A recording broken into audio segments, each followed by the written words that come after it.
Eternal Secret King, Chapter 386. Bab 386, Kontraksi Tendon dan Tulang. Dentang, dentang, dentang. Su Zimo mengayunkan Blood Quencher dan menangkis 3 paku tulang secara berurutan. Tepat setelah itu, dia memanfaatkan persepsi rohnya dan melewati celah 2 paku tulang dengan sangat dekat. Dengan swoosh, sepasang sayap roh muncul di belakang punggungnya dan tiba-tiba, Su Zimo melayang ke udara dan menghindari 4 paku tulang yang tersisa. Seluruh proses tampak sangat lambat pada narasi tetapi pada kenyataannya, itu terjadi dalam sekejap. Sedikit keterlambatan akan membuat tubuh Su Zimo berlubang. Su Zimo secara internal terkejut dengan bagaimana dia harus melepaskan beberapa kartu truf hanya untuk menghindari gelombang serangan dari tombak tulang Dising. Mengambil napas dalam-dalam, Su Zimo hendak menyerbu ke depan dan memperpendek jarak antara dia dan Dising ketika cahaya dingin melintas di matanya diikuti oleh gelombang energi jahat yang masuk. Paku tulang yang pertama kali dia tolak sekarang mendekatinya sekali lagi. Urutannya sempurna dan Su Zimo tidak memiliki ruang bernapas sama sekali. Dengan menggunakan sayap rohnya, Su Zimo melayang di udara dan mengangkat kepalanya, tubuhnya hampir sejajar dengan tanah. Swoosh, swoosh, swoosh. Serangkaian suara menusuk bisa terdengar. 9 paku tulang sebelumnya telah kembali dan menyegel jalannya sekali lagi. Karena putus asa, Su Zimo hanya bisa mengayunkan Blood Quencher dan bertarung langsung. Dentang, dentang, dentang, dentang. Dia baru saja melayang ke langit tetapi terpaksa turun ke tanah setelah serangan beruntun dari paku tulang. Baru sekarang Su Zimo mengerti mengapa Tang Yu dan yang lainnya selalu berpikir bahwa dia bukan tandingan Pei Chunyu dan Sui Yang. Bahkan setelah dia menunjukkan kekuatan yang tak tertandingi dalam pertempuran berdarah di jalan yang panjang, atau membunuh 2 penggarap pendirian Yayasan 7 Meridian seorang diri, tidak ada yang terlalu memikirkannya. Kedua pria di depannya sudah memberinya jawaban. Ini adalah kekuatan para murid yang tergabung dalam faksi teratas di daratan Tianhuang. Tinju Skynet, suara Liu Yun terdengar. Kiroh dalam kehampaan di belakang Su Zimo berfluktuasi dengan liar. Ini adalah tanda kondensasi seni roh. Perubahan kekosongan saja sudah cukup untuk mengetahui betapa menakutkannya Skynet Fist. Tidak jauh dari sana, Liu Yun menyulap segel tangan dan meninju ke arah Su Zimo melalui kehampaan. Tinju yang disulap dari energi roh terwujud dan sangat jernih. Itu ditembakkan, meninju ke arah tempat Su Zimo mendarat. Ledakan. Su Zimo baru saja mendarat di tanah saat mendengar ledakan. Tanpa melihat, dia sudah bisa merasakan tinju raksasa datang ke arah tubuhnya dengan kekuatan yang menakutkan karena menyebabkan udara di sekitarnya meledak. Liu Yun telah tiba. Setelah Skynet Fist, tubuh Liu Yun melintas dan dia menyerang ke depan. Mengayunkan tangannya, gelangnya bersinar terang dan menabrak kepala Su Zimo. Tidak heran mengapa Liu Yun adalah murid dari Sekte Abadi, waktunya sempurna. Tepat saat Skynet Fist turun, dia telah tiba sambil melepaskan gerakan membunuh. Bahaya, situasi saat ini jauh lebih berbahaya daripada 10 hari yang lalu di jalan yang panjang itu. Su Zimo sudah mengalami terlalu banyak kesulitan berurusan dengan 10 paku tulang di hadapannya dan sekarang, Liu Yun, yang sangat kuat dalam pertempuran jarak dekat, menyerang dari belakang, satu kesalahan langkah dan Su Zimo akan mati di tempat. Mata Liu Yun dan Dising bersinar penuh semangat. Bagi mereka, Su Zimo sudah menjadi orang mati yang tidak punya tempat untuk lari. Bahkan Pei Chunyu dan Sui yang mungkin tidak dapat melarikan diri tanpa cedera dari serangan semacam itu. Namun, yang membuat mereka berdua bingung adalah mereka tidak bisa menemukan sedikit pun kepanikan di wajah Su Zimo. Mata itu tenang seperti air dengan sedikit riak niat membunuh. Tiba-tiba, Su Zimo melakukan sesuatu yang Liu Yun dan Dising sama sekali tidak mengerti. Dia menyingkirkan Blood Quencher-nya. Sebelum mereka berdua bisa memikirkan mengapa Su Zimo melakukan itu, yang terakhir sudah menyerang. Segel penindasan iblis. Tangan kiri Su Zimo berkedip dan dia menghubungkan jari tengah dan ibu jarinya, membuat segel tangan sambil melantunkan sutra mental. Ledakan. Telapak tangan emas turun dari langit dengan cara yang menyilaukan. Merobek cakrawala, pola di telapak tangan terlihat jelas saat menghantam Skynet Fist dengan kekuatan apokaliptik. Telapak tangan dan tinju bertabrakan, menciptakan dentuman memekakkan telinga di udara. Roh Ki dalam kehampaan berubah menjadi kacau seketika. Gelombang energi besar keluar dari tabrakan sebagai inti, menyebar ke sekeliling dalam cahaya keemasan saat energi roh menghilang. Lengan Su Zimo sudah mulai mati rasa setelah bentrok dengan Dising berulang kali sebelumnya. Jika bukan karena garis keturunannya yang kuat yang melonjak seperti gelombang pasang, dia tidak akan bisa mengangkat tangannya sekarang, apalagi memiliki kekuatan untuk membalas. Saat itu, kepalan tangan Liu Yun melayang. Langkah bagus. Su Zimo menyipitkan pandangannya dan meninju ke belakang. Tangan kanannya adalah telapak tulang darah yang tidak bisa dihancurkan. Satu sisi adalah serangan yang terakumulasi sementara sisi lainnya adalah serangan balik paksa. Meski tahu bahwa dia memiliki kelemahan dalam hal kekuatan, Su Zimo hanya bisa memastikan bahwa tangan kanannya tidak akan lumpuh oleh pukulan pihak lain. Bang, tinju dan lengan bertabrakan. Gelang Liu Yun memukul kepalan tangan Su Zimo. Namun, alih-alih tulang retak, terdengar suara kekalahan yang tumpuh. Tangan kanan Su Zimo berlumuran darah tetapi tulangnya masih utuh, hanya menderita luka di dagingnya. Hah, telapak tangannya tidak lumpuh. Murid Liu Yun menyempit. Pihak lain hanya menderita luka pada daging setelah mengambil senjata roh tingkat tinggi secara langsung dengan tubuhnya. Nyatanya, tulangnya bahkan tidak retak. Seperti yang diharapkan, kekuatan Su Zimo tidak cukup untuk bentrokan itu dan tubuhnya terhuyung ke belakang menuju 10 paku tulang yang masuk. Fufu, dia masih akan mati di tanganku. Dising mencibir. Namun, dia berhenti sebelum dia bisa menyelesaikannya. Di bawah tatapan awas mereka, Su Zimo hendak ditusuk oleh 10 paku tulang ketika tulang dan tendonnya berbunyi pada saat bersamaan. Mereka bergeser dan tiba-tiba berkontraksi menjadi satu bundel, membuatnya seukuran anak kecil. Set, keduanya tersentak. Liu Yun bahkan lebih terkejut. Bagaimana itu mungkin? Karena Glass Palace berspesialisasi dalam penempaan tubuh, dia tahu betul bahwa sangat sulit bagi seseorang untuk mencapai apa yang baru saja dilakukan Su Zimo. Itu adalah seni transformasi tendon, titik di mana bahkan tendon dan tulang telah dikembangkan secara ekstrim. Bahkan, seseorang bisa mengubah penampilannya dengan ini. Hanya Nas Chen Sol dengan esen spirit yang dapat membedakan antara penampilan asli seseorang. Bahkan Pei Chunyu dari Glass Palace tidak bisa mencapai ini, apalagi dia. Setelah tubuhnya menyusut, beberapa paku tulang yang seharusnya menusuk Su Zimo langsung meleset. Meski begitu, Su Zimo tidak bisa menghindari semua duri tulang itu. Kerangka miniaturnya berputar di udara dan berkerut menjadi busur yang tak terbayangkan, bolak-balik melalui beberapa paku tulang. Puff, kilatan darah muncul. Paku tulang disikat oleh dada Su Zimo, meninggalkan luka. Meskipun dia tidak berhasil menghindari semua paku tulang, Suzimo berhasil melarikan diri dari situasi fatal dengan penggunaan transformasi tendon yang tak tertandingi. Mereti, di depan mereka berdua, tulang dan tendon Suzimo berbunyi dan anak itu langsung membesar, kembali ke tubuh aslinya sekali lagi. Eternal Secret King, Chapter 387. Bab 387, Bunuh. Tatapan Dising gelap saat dia memelototi luka di dada Suzimo. Meskipun luka itu tidak dalam, senjata dari Sekte Bumi Jahat semuanya dibasahi dan ditempa dalam energi jahat. Saat mereka melukai siapapun, energi jahat akan melonjak ke luka terkecil. Mereka yang terkena dampak ringan tidak akan mampu menyalurkan energi roh mereka secara efisien dan kekuatan tempur mereka akan melemah. Jika mereka tidak membersihkannya tepat waktu, itu bahkan dapat menghancurkan fondasi mereka dan melumpuhkan peluang mereka untuk berkultivasi di masa depan. Mereka yang terkena dampak parah akan membuat hati mereka diselimuti oleh energi jahat, memutuskan meridian mereka dan membunuh mereka di tempat. Tepat di depan Dising, luka di dada Suzimo berkilat dengan sambaran petir, membersihkan energi jahat seluruhnya. Suzimo berdiri di tempatnya dan menatap Liu Yun dan Dising dengan dingin. Niat membunuh di matanya meningkat dan auranya juga berubah. Hehe, Dising tertawa mengancam. Suzimo, menyerahlah. Transformasi tendon Anda itu hanya akan berhasil pertama kali. Lain kali, saya akan siap dan Anda akan hancur berkeping-keping bahkan jika Anda berubah menjadi bayi. Suzimo, aku akan memberimu kesempatan. Tiba-tiba, mata Liu Yun bersinar dan dia berkata, selama kamu bersedia menyerahkan teknik tempering tubuhmu, aku akan melepaskanmu. Selanjutnya, saya akan berada di pihak Anda dan membunuh Dising. Bagaimana kedengarannya? Fufufufu. Suzimo tertawa terbahak-bahak saat dia memutar lehernya sementara matanya bersinar dengan kilatan setan. Kalian benar-benar berpikir kamu telah menang. Saat dia mengatakan itu, angin seram berhembus tanpa peringatan. Melihat Suzimo dengan ekspresi sinisnya tidak jauh dari sana, Liu Yun dan Dising merasakan rasa takut yang belum pernah terjadi sebelumnya. Mengapa saya merasa seperti ini? Keduanya saling bertukar pandang dengan ekspresi muram. Kamu ingin teknik penempaan tubuhku? Suzimo menjilat bibirnya dengan kilatan ganas di matanya. Sambil menyeringai, dia berteriak, itu tergantung apakah kamu bisa tetap hidup untuk mempelajarinya. Ledakan, suara teredam terdengar dari dalam tubuh Suzimo, seolah-olah beberapa segel telah dilepaskan dan iblis kuno telah dipanggil, itu menakutkan. Meskipun mereka baru bertarung sebentar, Suzimo sudah menyadari bahwa dia tidak akan bisa mengalahkan mereka berdua jika dia terus bertarung dengan kekuatannya saat ini. Karena tidak ada orang lain di tempat ini, dia bisa membunuh mereka dalam wujud iblisnya tanpa ada yang tahu. Kekuatan ki darah Suzimo meletus dan tubuhnya mengembang. Ki setan menyelimuti tubuhnya saat pupilnya berubah menjadi hitam pekat, muncul tanpa terasa di ki setan merah. Itu setan. Liu Yun dan Dising terkejut. Tidak, bagaimana mungkin? Saat mereka melihat aura iblis yang pekat itu, mereka berdua berpikir bahwa Suzimo adalah iblis. Namun, mereka bingung setelah berpikir dua kali. Tidak mungkin setan bisa berwujud manusia sebelum mereka membentuk inti dalam.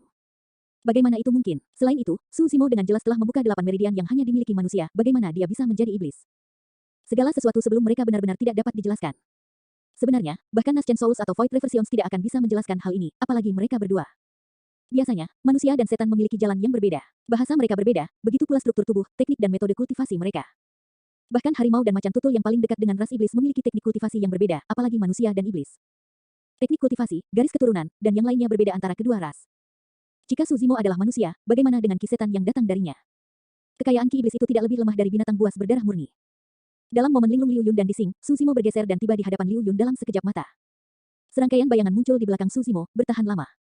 Ah, ekspresi Liu Yun berubah dan hatinya hampir meledak.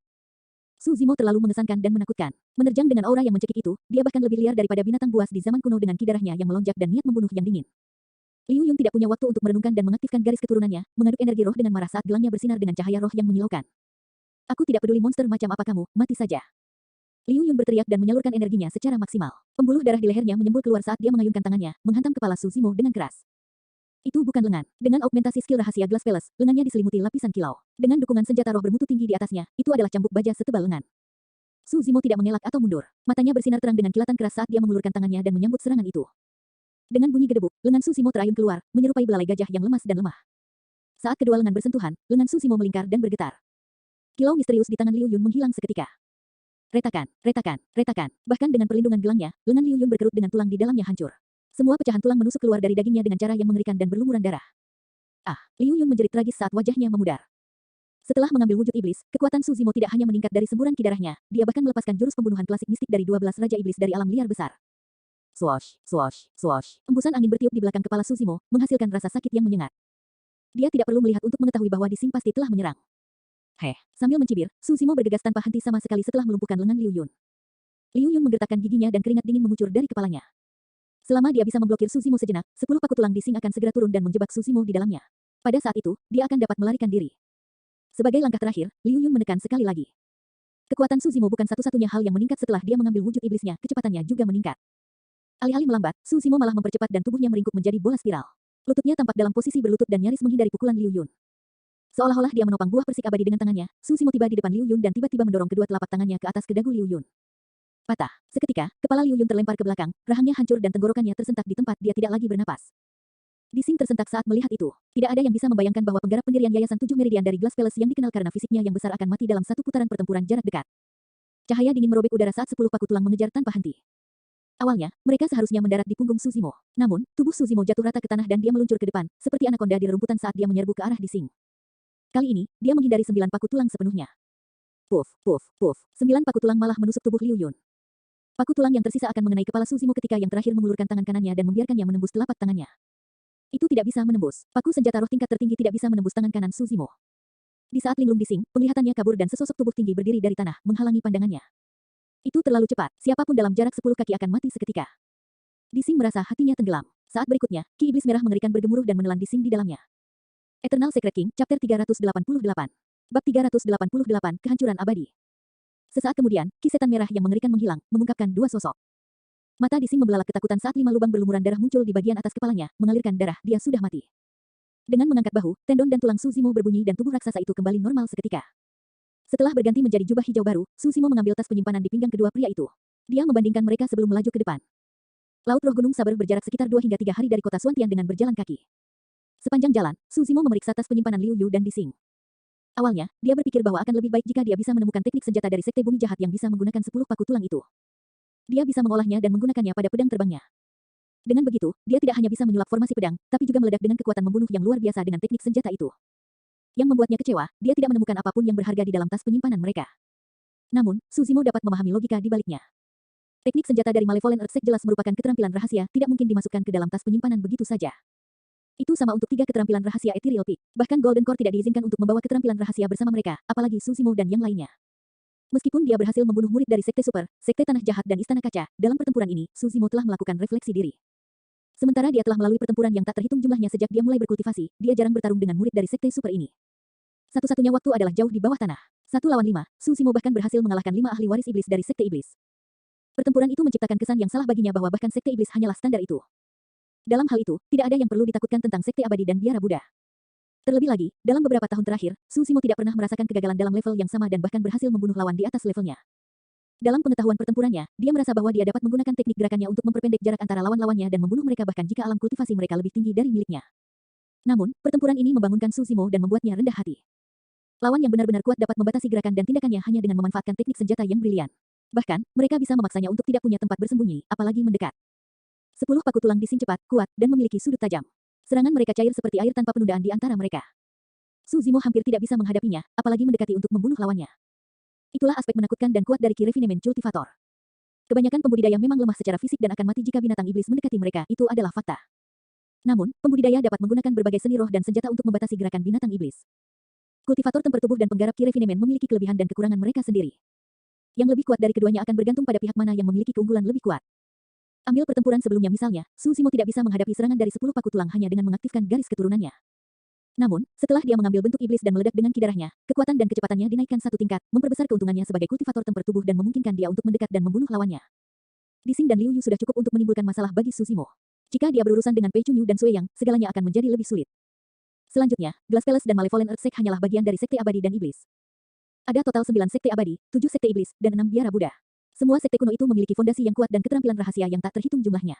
Metode macam apa yang akan dimiliki murid warisan mereka dan seberapa menakutkannya mereka. Meski tahu itu, mata Suzimo tidak memiliki jejak kekhawatiran. Sebaliknya, mereka bersinar dengan sinar yang kuat.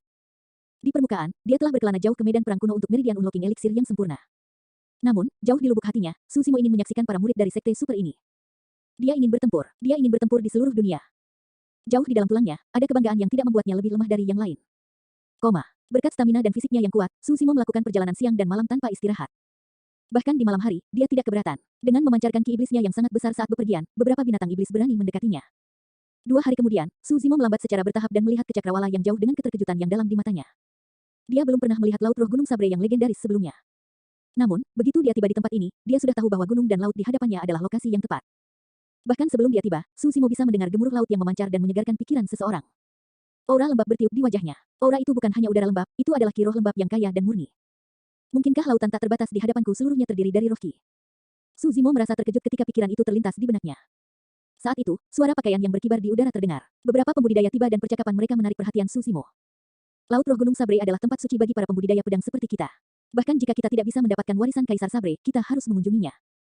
Dikatakan bahwa di zaman kuno, sebelum Kaisar Sabre meninggalkan daratan Tianhuang, dia menggunakan kekuatan dharma tertingginya dan menyerap ki roh dan mineral dalam jarak 5.000 kilometer, membentuk gunung dan laut. Itu karena dia tidak ingin jalan pedang hilang di daratan Tianhuang sehingga dia menciptakan kehancuran abadi ini, Laut Roh Gunung Sabre. Itu luar biasa, seseorang berseru. Su Zimo juga terkejut.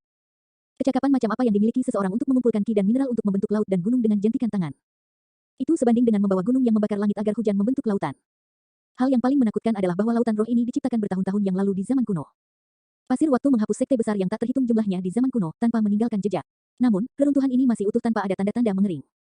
Jika legenda itu benar, Kaisar Sabre mungkin sudah melampaui level seorang kultivator.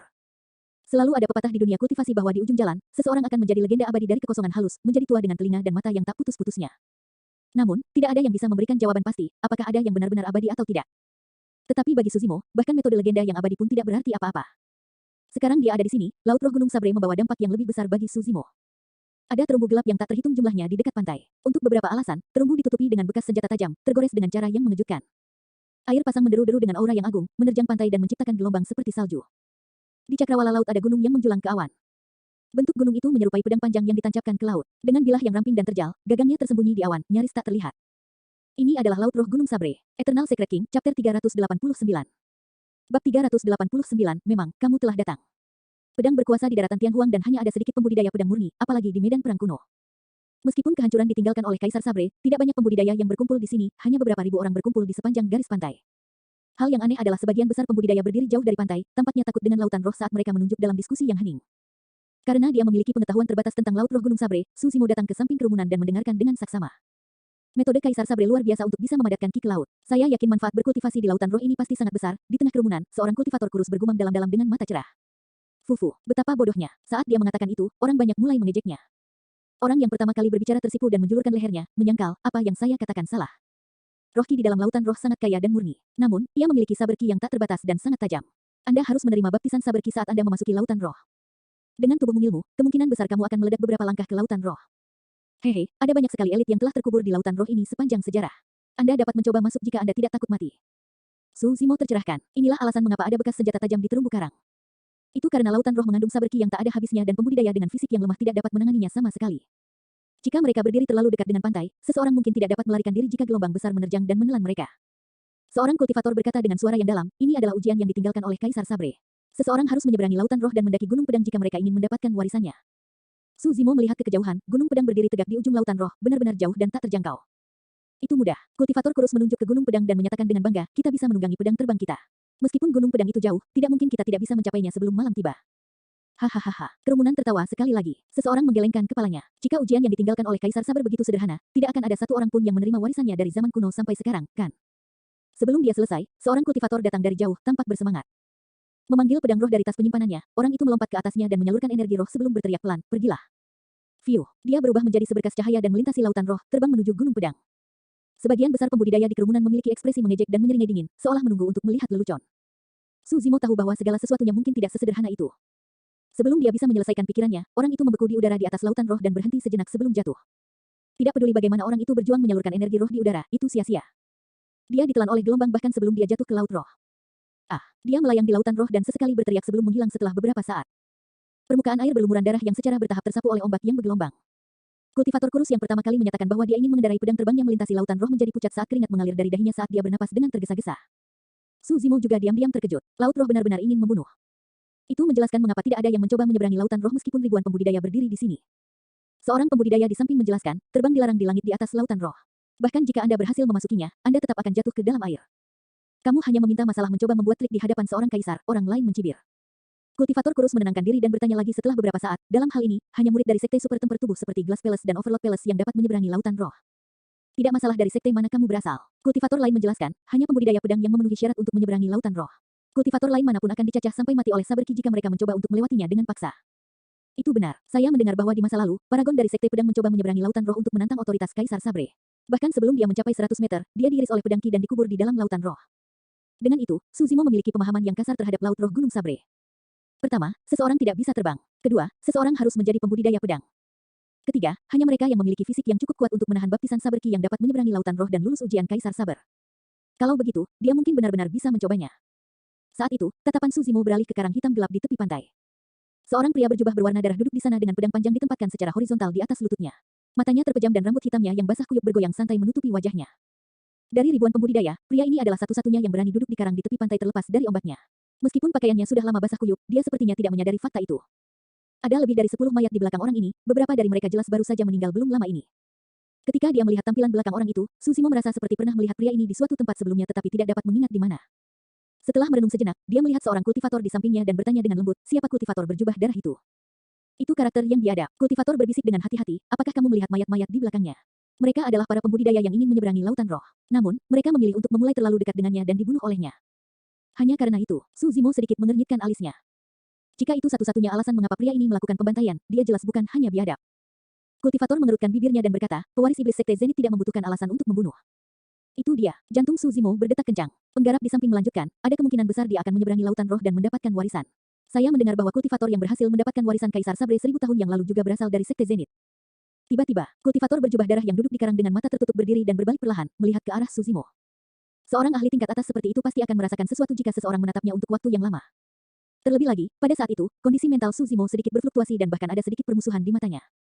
Saat melihat wajah orang itu, Suzimo tidak ragu lagi. Kultivator berjubah darah adalah pewaris iblis Zenith Sekte yang dia lawan di bawah tanah saat itu. Fufufufu. Kultivator berjubah darah itu tertawa dan menatap Suzimo. Matanya cerah dan terbakar kegirangan saat dia berkata perlahan, memang, kamu telah datang. Aku sudah lama menunggu. Eternal Secret King, Chapter 390. Bab 390, Menyeberangi Laut Roh. Saat dia mengatakan itu, pedang yang melayang di depan kultivator berdengung keras, memancarkan niat membunuh yang sangat kuat yang membuat seseorang merinding. Kelompok pembudidaya yang awalnya berdiri di samping Suzimo bubar karena terkejut. Nama kultivator berjubah darah itu adalah Baiyu. Saat itu, setelah beberapa dari kami melarikan diri secara kebetulan, kami mengira kamu terkubur di bawah. Tatapan Baiyu terbakar saat dia menjulurkan lidah merahnya yang mengerikan, memperlihatkan satu set putih mutiara dan senyum sinis. Namun, ketika saya mendengar bahwa Demones Ji selamat, saya langsung menebak bahwa Anda juga harus selamat. Suzimo tidak bergerak dan bertanya dengan ekspresi tenang, kamu tahu aku akan datang. Haha, Baiyu menjawab dengan gembira, mengingat potensi dan metodemu, tidak diragukan lagi kamu akan memasuki medan perang kuno. Selanjutnya, karena Anda menggunakan pedang, Anda adalah seorang pembudidaya pedang dan pasti akan datang ke Laut Roh Gunung Saber. Persaingan untuk posisi ahli waris iblis sangat ketat di Sekte Iblis. Hampir semua ahli waris iblis mendapatkan posisi mereka dengan menginjak-injak mayat yang tak terhitung jumlahnya, tidak satupun dari mereka adalah orang biasa. Terutama untuk Zenith Sect, untuk sekte yang berakar melalui pembunuhan, persaingan antara sesama murid bahkan lebih kejam. Sebagai pewaris iblis Zenith Sekte, tidak mungkin dia bisa menelan kemarahan karena kalah dari seorang kultivator tak dikenal di bawah tanah saat itu. Sepertinya mereka berdua memiliki perseteruan yang mendalam. Apa latar belakang pria itu? Bagaimana dia masih hidup dan sehat meski berseteru dengan pewaris iblis dari Sekte Zenith? Jauh, para pembudidaya berdiskusi dalam kelompok. Tatapan Baiyu melesat melewati pinggang Suzimo dan dia tidak bisa menahan diri untuk tidak mengejek dengan dingin ketika dia tidak melihat lencana sekte. Saya tidak peduli apa latar belakang Anda, hari ini, saya akan mengambil hidup Anda untuk membangun formasi Dao saya. Aku khawatir kamu akan kecewa. Suzimo menjawab dengan acuh tak acuh, jika aku bisa mengalahkanmu sekali, aku pasti bisa mengalahkanmu lagi. Saat dia mengatakan itu, kerumunan menjadi gempar. Pria itu berhasil mengalahkan pewaris iblis dari Sekte Zenith. Apa latar belakangnya? Apakah kamu perlu bertanya? Dia benar-benar teladan dari salah satu dari 9 sekte abadi. Dentang, dentang, tanpa sepatah kata pun, Suzimo mengeluarkan Blood Quencher dari tas penyimpanannya. Energi rohnya bergejolak dan pedang itu bersinar terang seperti matahari darah yang menakutkan.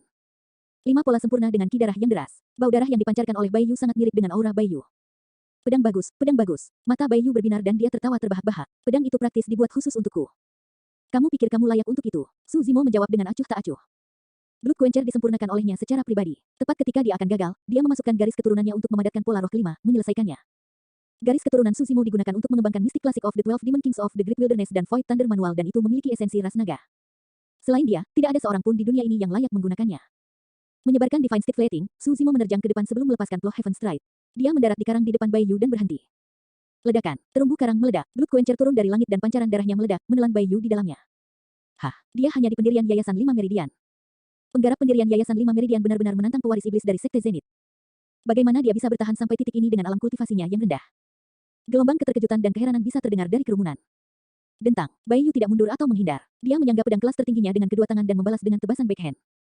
Suara logam yang beradu mengalahkan seruan penonton sambil membungkam semua keraguan mereka sebelumnya. 7 meridian roh bersinar di bawah jubah darah Baiyu saat energi roh menyembur, memancarkan bau darah yang kental dan hampir mewujudkan niat membunuhnya. Namun, Baiyu tidak memiliki keuntungan melawan tebasan Suzimo. Kekuatan tempur jarak dekat yang menakutkan. Garis keturunan orang itu, sepertinya aku mendengar suara tsunami di dalamnya. Kamu pasti salah dengar, itu pasti suara lautan roh. Darah tsunami, bagaimana mungkin seseorang mengolah garis keturunan mereka ke tingkat itu? Mata Baiyu bersinar dengan niat membunuh yang dingin. Melonggarkan cengkeramannya, pedang Baiyu meninggalkan tangannya dan berputar di sekitar pedang Blood Quencher, mengarah langsung ke wajah Suzimo. Serangan itu sangat aneh dan telah melampaui pengetahuan dan harapan Suzimo. Terkejut, Suzimo buru-buru mundur. Sing, meskipun dia berhasil mengelak tepat waktu, luka masih ada di jubahnya di depan dadanya. Dadanya terasa dingin dan sedikit perih. Bai Yu mendengus dingin dan tidak repot-repot bertarung langsung dengan Su Zimo. Melangkah ke depan, dia mencengkeram pedangnya sekali lagi dan sosoknya melintas. Saat berikutnya, dia menebas tulang rusuk Su Zimo dengan pedangnya mengarah ke atas. Su Zimo mengerutkan kening. Teknik pedang Bai Yu sangat mematikan. Namun, sudut asal bilahnya terlalu tajam dan sulit untuk ditangani. Su Zimo mundur sekali lagi. Di masa lalu, Su Zimo hanya perlu memanfaatkan garis keturunannya yang menakutkan serta senjata rohnya yang sempurna, Blood Quencher, untuk menebas dalam gerakan sederhana dan itu cukup untuk mengalahkan lawan-lawannya. Namun, dalam beberapa hari terakhir, dia menyadari kelemahannya setelah bertukar pukulan dengan murid-murid dari faksi top daratan Tianhuang. Dia sama sekali tidak tahu teknik pedang dan penuh dengan celah. Saat dia menyerang, lawannya akan menemukan celahnya dan memberinya serangan fatal. Bai Yu tidak harus bertarung langsung dan bisa memaksa Su Zimo mundur hanya dengan mengandalkan teknik pedang superiornya. Su Zimo bahkan tidak berani membalas dengan pedangnya. Jika dia melakukannya, itu akan menjadi kesalahan. Bukaannya hanya akan diperbesar dan situasinya akan menjadi jauh lebih berbahaya. Serangan Bai Yu tak henti-hentinya dan datang dengan terburu-buru. Setiap tebasan adalah gerakan membunuh dengan niat membunuh, menyebabkan bau darah melonjak kemana-mana. Jika dia lengah, Su Zimo bisa mati di tempat. Dengan bantuan persepsi rohnya, Su Zimo berhasil menghindari sejumlah situasi berbahaya. Saat itu, di bawah tanah, Su Zimo mampu melawan 5 orang dan bahkan membunuh ahli waris iblis. Tapi sekarang, tanpa formasi kunci roh kuno, pewaris iblis dari Sekte Zenith dapat bertarung dengan kekuatan maksimalnya dan menekan Su Zimo sepenuhnya dengan bantuan teknik pedangnya yang tepat dan menyeramkan. Meski begitu, masih belum ada jejak kepanikan di mata Su Zimo. Itu sederhana baginya jika dia ingin membebaskan diri dari kesulitan saat ini. Dia bisa mengambil bentuk iblisnya dan meledak dengan ki darahnya. Pada saat itu, kekuatan dan kecepatan Su Zimo akan dinaikkan ke level lain dan dia bisa bertarung dalam jarak dekat tidak peduli jenis teknik pedang yang harus dia hadapi. Namun, ada banyak orang di sekitar. Jika dia mengambil bentuk iblis, kemungkinan besar dia akan menjadi orang buangan di medan perang kuno dan daratan Tianhuang mulai sekarang. Pilihan kedua yang dia miliki adalah menyeberangi lautan roh. Saat dia memikirkannya, Su Zimo sudah punya rencana. Dengan lolongan panjang, dia mundur dan berlari menuju lautan roh.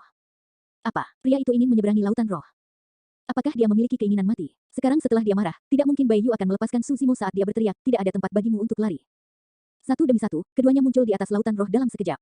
Su Zimo menghirup udara dalam-dalam dan melompati ombak dengan langkah ringan. Berlari menuju gunung pedang, dia berjarak 5 km dalam sekejap mata. Bai Yu menggigit pedang panjangnya dengan mulutnya dan tergeletak seperti water strider yang mengambang di atas air. Meluncur dengan anggota tubuhnya, kecepatannya tidak lebih lambat dari Su Zimo.